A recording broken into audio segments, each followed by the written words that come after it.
Rani baru pindah ke kosan baru yang letaknya tidak jauh dari kantornya.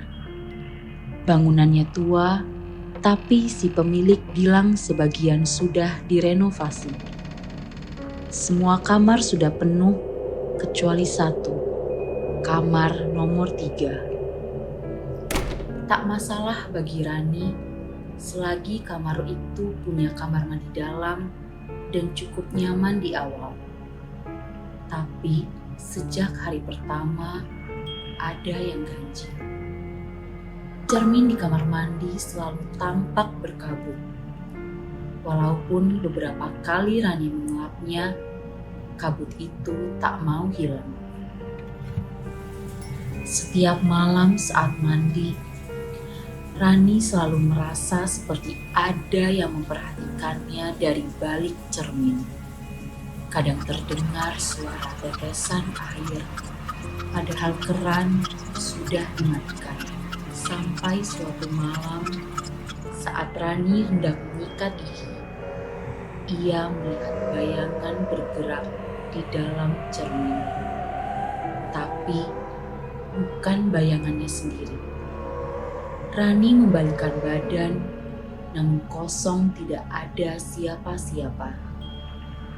Namun saat ia kembali menatap cermin, bayangan wajah Rani tidak terlihat. Seolah Rani tidak ada. Merasa panik, Rani mencoba memotret cermin dengan kamera ponsel. Hasil fotonya membuat jantungnya berhenti sejenak. Karena terlihat punggung seseorang yang tepat berdiri di hadapannya. Padahal ia sendirian di kamar itu. Rani mulai mencari tahu dari penghuni kos sebelumnya. Ada cerita lama mengenai kamar nomor 3 yang pernah lama dikosongkan. Bahwa penghuninya yang dulu meninggal karena terpleset di kamar mandi dan tubuhnya sudah dingin membiru saat ditemukan. Yang aneh, saat jenazahnya ditemukan, semua cermin di kamar itu dibalik menghadap tembok. Sejak saat itu, Rani menutupi cermin dengan kain putih. Beberapa hari berjalan dengan tenang, hingga sampai suatu malam, kain penutup itu jatuh sendiri. Rani saat itu pulang larut malam. Dengan lelah, ia langsung masuk ke kamar. Tapi tiba-tiba lampu kamar mandi menyala sendiri.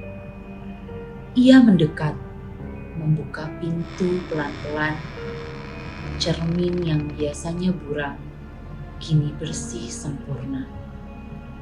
Dan di pantulannya ada seseorang berdiri di tempat Rani berdiri sekarang. Seorang pria dengan wajah asing, kulit pucat, dan mata kosong menatap lurus. Rani berbalik, tapi tidak ada apa-apa di belakangnya. Namun saat kembali melihat cermin, pria itu masih ada di sana, menatapnya tanpa ekspresi. Rani menjerit dan lari keluar kamar, melewati tangga gelap dan lorong yang sepi.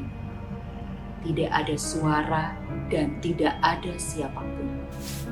Pagi harinya, ibu kos sedang menyapu halaman depan. Pintu kamar nomor 3 terbuka. Seorang penghuni keluar menggunakan hoodie dengan kepala tertunduk. "Pagi Rani," sapa ibu kos ramah. Orang itu hanya mengangguk lalu berjalan menjauh. Ibu kos tersenyum. "Senang kamu akhirnya betah juga. Jangan lupa kunci kamarnya ya." Sosok itu pergi menjauh, terlihat dari jendela kos yang berembun. Tapi dari pantulan kaca, itu bukanlah Rani, melainkan pria misterius dari dalam cermin.